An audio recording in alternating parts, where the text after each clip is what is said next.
On va commencer direct par quelques chiffres. Selon une étude de la Fondation de France, 11 millions de personnes en France, soit 20% des plus de 15 ans, se sentent seules et 80% en souffrent. L'étude a été publiée le 23 janvier 2023, donc elle est très récente et elle est très inquiétante. Vous l'avez compris, aujourd'hui dans cette vidéo, je vais vous parler de la solitude. Tout d'abord, ce qu'il faut savoir, c'est quelles sont les causes. Qu'est-ce qui fait cette solitude, cette souffrance et autant de nombre de personnes qui en souffrent? Il y en a plusieurs. Parmi ceux que j'ai notés, j'en ai noté 3.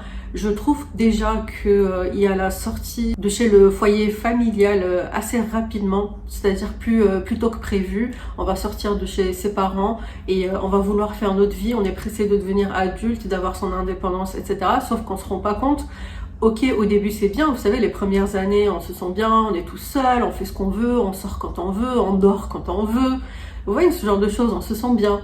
On se sent libre, tout simplement. Sauf que petit à petit, il y a une certaine solitude qui s'installe chez soi, forcément, même si on va sortir. On sait qu'après, quand on rentre chez nous, personne ne nous attend. Il n'y a plus cette présence familiale des parents, des frères et sœurs, etc. Donc là, je vous parle de ça surtout parce que selon ces études, c'est à partir de 15 ans que ça arrive, ce qui est quand même vachement très tôt de souffrir de solitude en étant adolescent. C'est vraiment étonnant et vraiment inquiétant. Et ensuite, quand on prend de plus en plus de l'âge à 25, 30 ans, il y a aussi autre chose. Donc une des causes que j'ai notées aussi, qu'on le veuille ou non, notre nombre d'amis dans notre vie est en train de diminuer considérablement. Et des fois même sans qu'on se rende compte.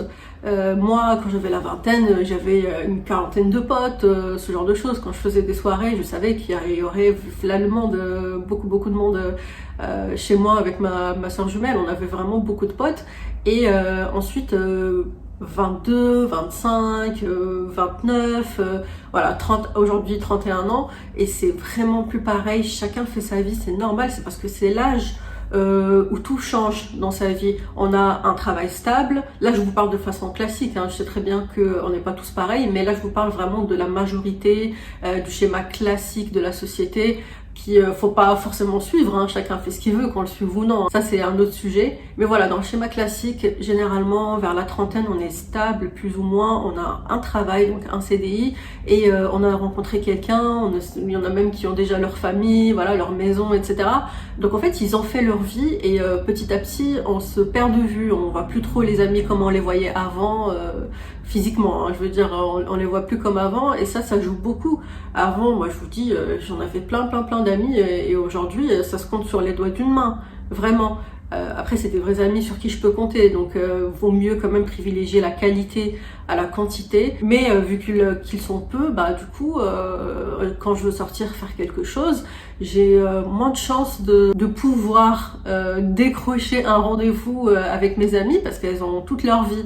Voilà, elles ont toute leur vie, ça se comprend, que ce soit leur vie déjà faite familiale, etc., soit prise par les études, soit prise par, je sais pas moi, des voyages, En fait, chacun fait sa vie, c'est comme ça, c'est comme ça, c'est un peu triste, mais malheureusement, c'est la vie qui fait ça. Et c'est encore plus difficile de se faire des amis une fois arrivé à la trentaine.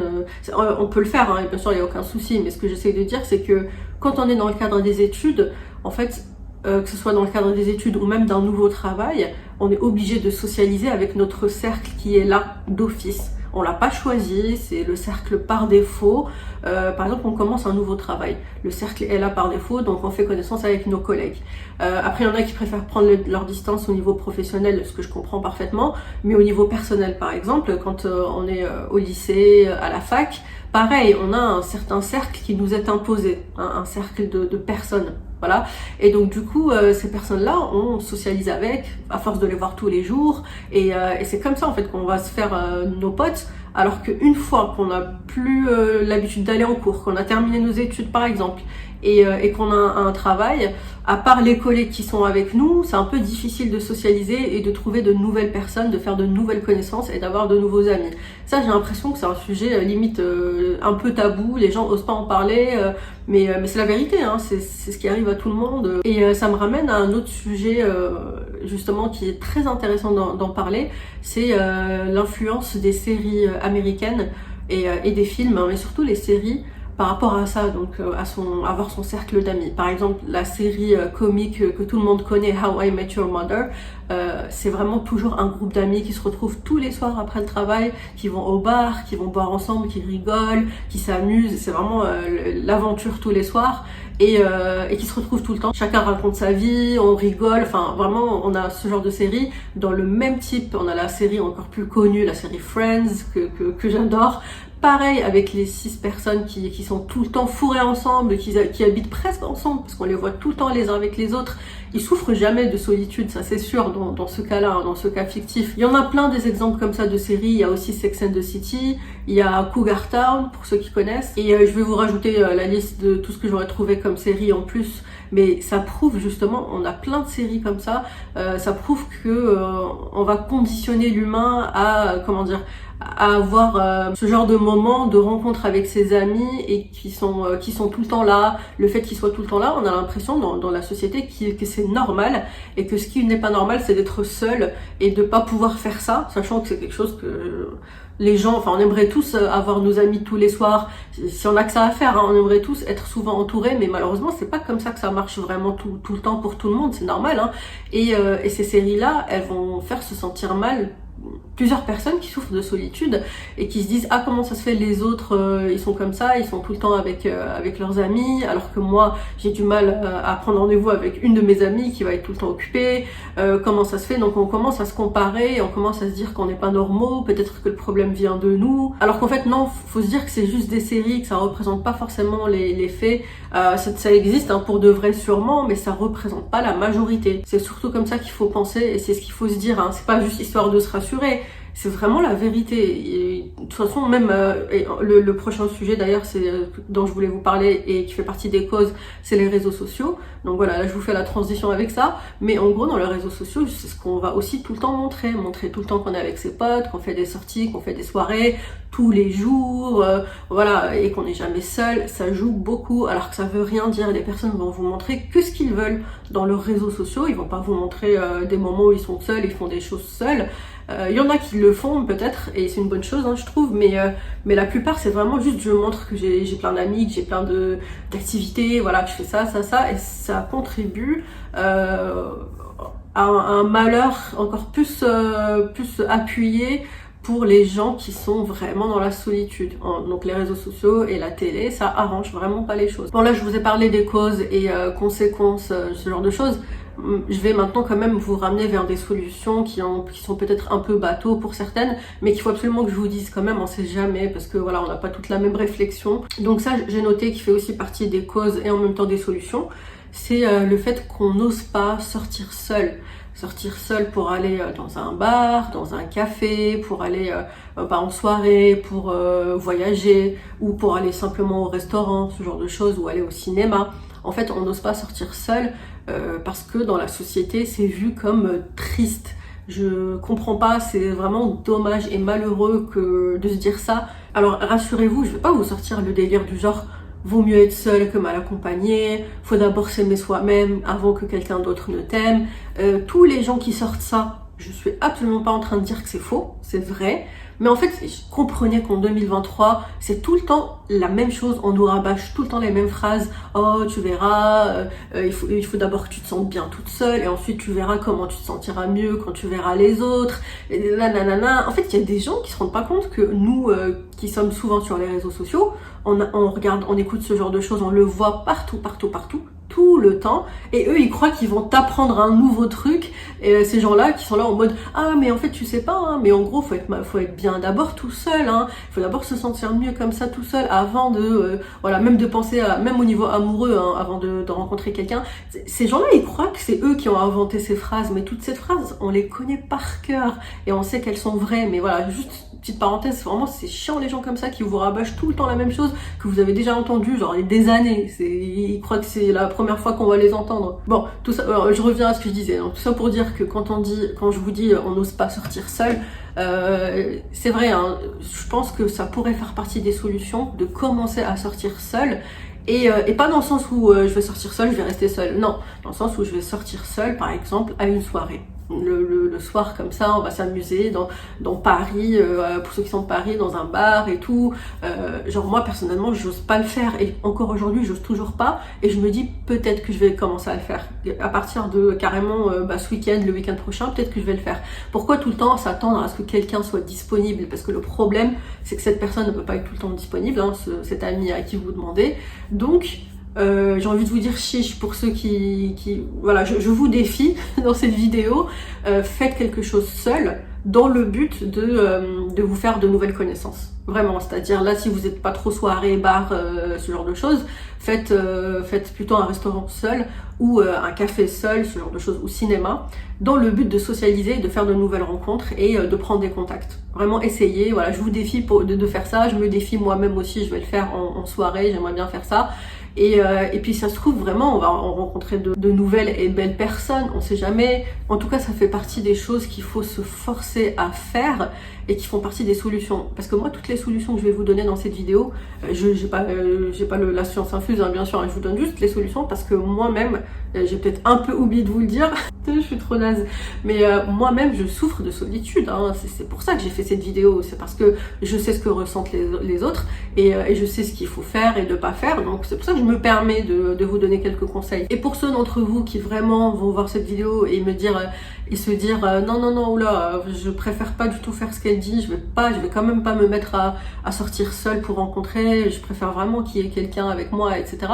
Et ben dans ce cas, il y a une autre solution, il y a des applications du genre Bumble. Le Bumble, c'est pas qu'une appli de rencontre dans le but d'être en couple ou voilà, entre hommes et femmes, femmes et femmes, hommes et hommes, bref, tout le monde, mais c'est pas juste une application amoureuse, on va dire, je sais pas trop comment dire ça, c'est aussi une application où il y a un côté amical. On a trois, on a le Bumble Dates, on a le BFF et on a celui travail, work, business ou je sais pas comment ça s'appelle. Celui de business, c'est genre pour le travail, vous avez compris. Le date, ça nous intéresse pas pour ce que je suis en train de vous dire. Donc il y a le BFF. Le BFF, Best Friend Forever, qui veut dire ça c'est vraiment pour rencontrer de nouveaux amis. Ça c'est aussi simple que ça, c'est pour rencontrer du monde. Il y en a souvent, je remarque, moi j'ai déjà été, hein, je regardais et je regarde souvent les gens sur leur profil, ils écrivent je suis ici pour élargir mon cercle de connaissances, pour élargir je sais pas quoi, nanana. Dites juste je cherche des amis, point. Franchement. Non mais c'est vrai, ça fait, je sais pas pourquoi c'est la honte, c'est tabou de dire ce genre de choses. On peut très bien dire je cherche une nouvelle amitié durable, voilà, de vraies personnes. On peut écrire ce genre de choses. Franchement, moi j'en ai marre que ce soit tabou. Tout le temps, on en parle comme si c'était la honte. Oui, les amis, on les a, mais au fur et à mesure de la vie, surtout passé à la trentaine, ça diminue, c'est comme ça. Et donc oui, ça fait qu'on se sent seul, et donc oui, on aimerait bien rencontrer, avoir de nouveaux amis, c'est aussi simple que ça. Bref, donc il y a Bumble pour ça, et je sais qu'il y a d'autres applications, je dirais pas plein, mais il y a d'autres applications comme ça pour des rencontres uniquement amicales. Il y en avait une qui était vraiment bien, mais malheureusement elle a été supprimée par son créateur, elle s'appelait Welcome.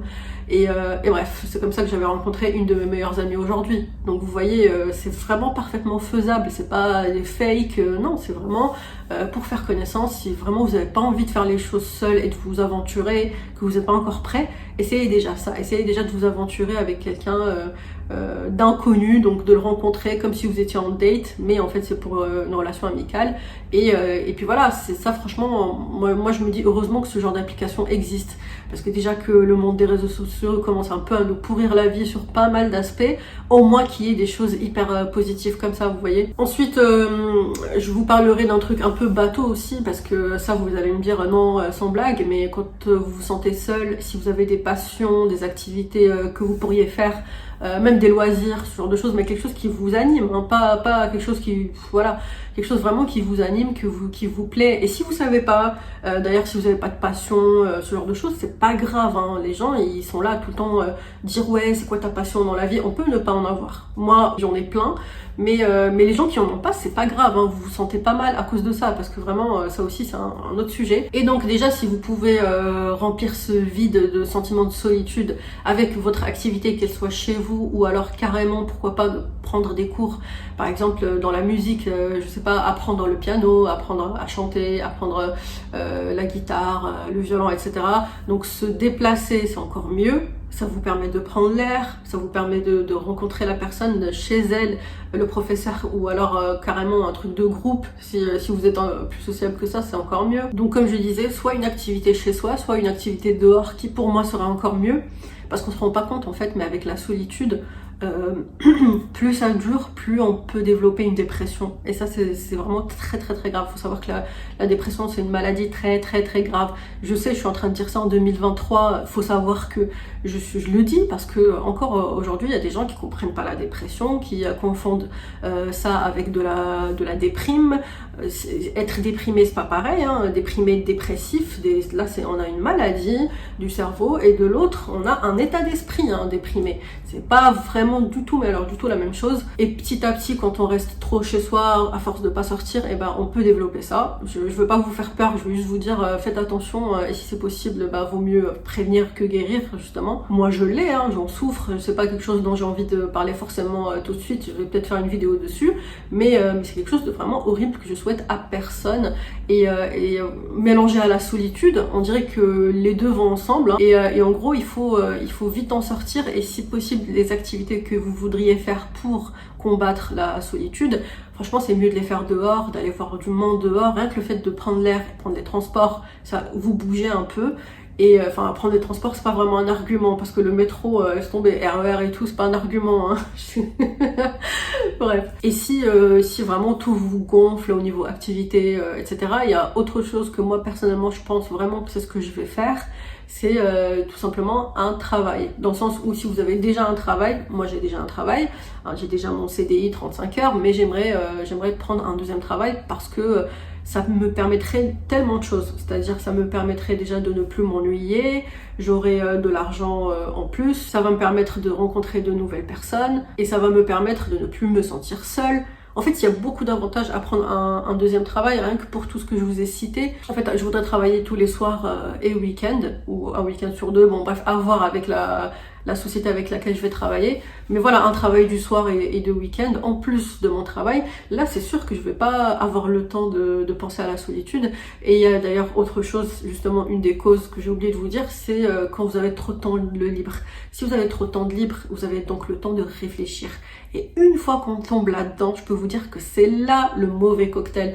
Si vous avez trop de temps pour réfléchir, vous allez réfléchir, vous allez penser à plein de choses plutôt négatives. Vous allez vous dire, mais en fait, qu'est-ce que je fais de ma vie, mais en fait à quoi sert la vie, quel est le sens de la vie, et c'est là que la dépression commence à s'installer, mais vraiment vicieusement, sans rien vous dire. Elle va pas vous dire coucou, je suis en train de, est-ce que je peux, non, elle va pas dire ça, la dépression, elle va juste s'installer comme ça. Donc comme je disais, trop réfléchir, c'est très mauvais. Au contraire, il y a des personnes qui pensent que ouais, moi je réfléchis beaucoup dans la vie, nanana, mais en vrai c'est pas du tout bon, c'est pas du tout bon. Vous avez pas remarqué que les gens qui réfléchissent pas, limite qui sont un peu bébêtes, qui se prennent pas la tête, vous avez pas l'impression que c'est les plus heureux? Moi je vous dis pas ne réfléchissez pas à la vie, ne réfléchissez pas aux choses qui vont vous faire évoluer, même au niveau spirituel, si vous croyez à l'éveil spirituel.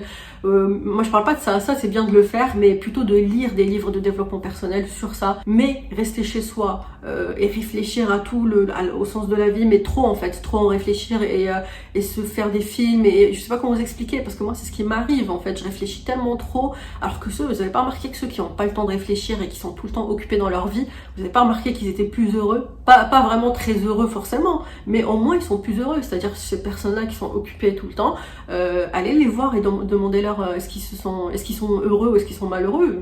Ils vont trouver ça bizarre, ils vont dire tout va bien. Plus on s'occupe, mieux on se sent. Il me reste un dernier point, et j'espère vraiment n'avoir rien oublié sur cette vidéo sur la solitude. Ce point, c'est le côté, c'est le trait de personnalité, si je dis pas de bêtises, introverti, extraverti.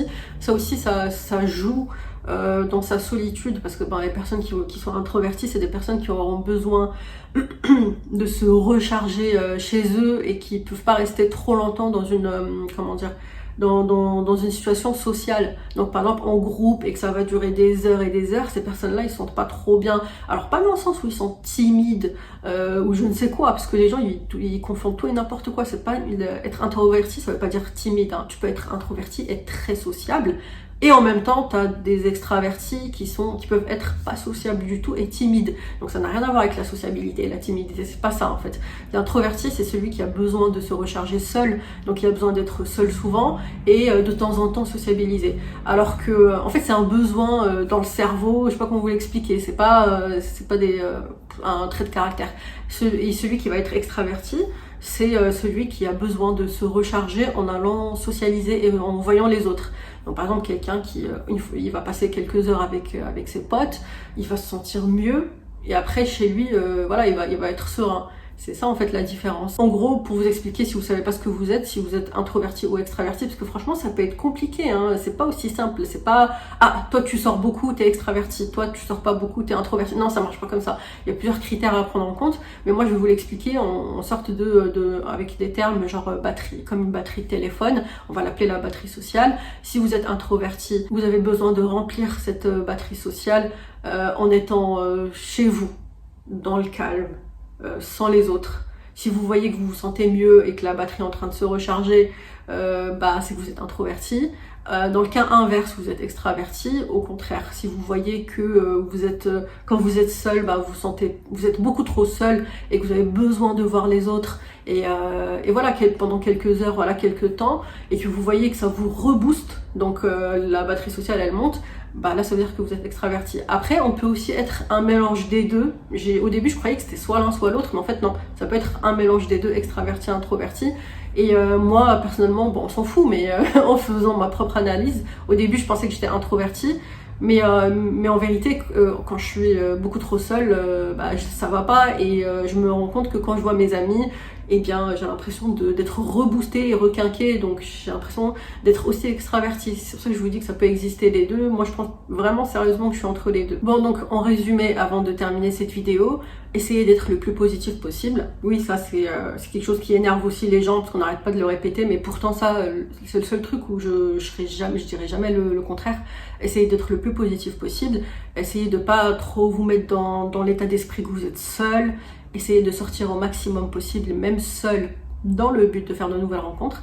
Essayez justement de rencontrer de nouvelles personnes, que ce soit amicalement ou amoureusement, parce que oui, l'être humain n'est pas fait pour être seul. On a besoin de quelqu'un qui nous aime et qu'on aime.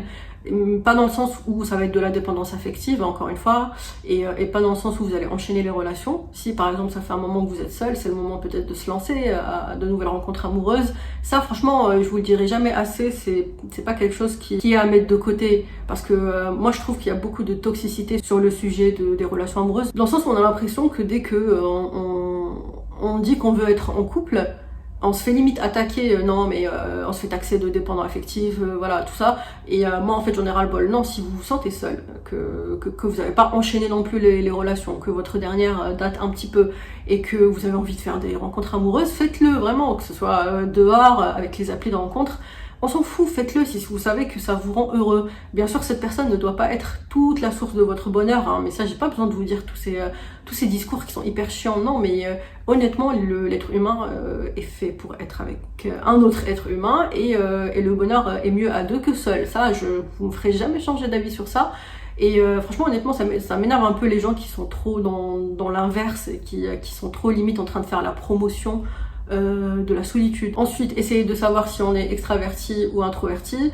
Ensuite, essayez de sortir, comme je vous ai dit, faire des activités même personnelles dehors ou chez vous. Et enfin, le travail. En résumé, je suis en train de regarder ma liste.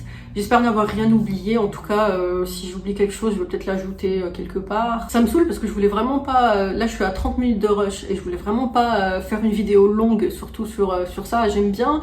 Je trouve que le parfait serait de faire 10 minutes. 10 minutes maximum à chaque fois dans toutes mes vidéos sur tous les sujets, j'aimerais bien, mais dès que je vous parle d'un sujet de société, j'ai besoin d'en parler, j'en fais des caisses et des caisses, et dès que ça va être autre chose comme les people ou autre, j'arrive pas à faire plus de 10 minutes, enfin franchement c'est n'importe quoi. Je pense que ouais, les sujets de la société, c'est ce qui me plaît le plus à traiter dans ma chaîne, ça et l'horreur, et donc c'est pour ça que je vais beaucoup trop débiter, mais en tout cas j'espère que je vous ai pas trop saoulé.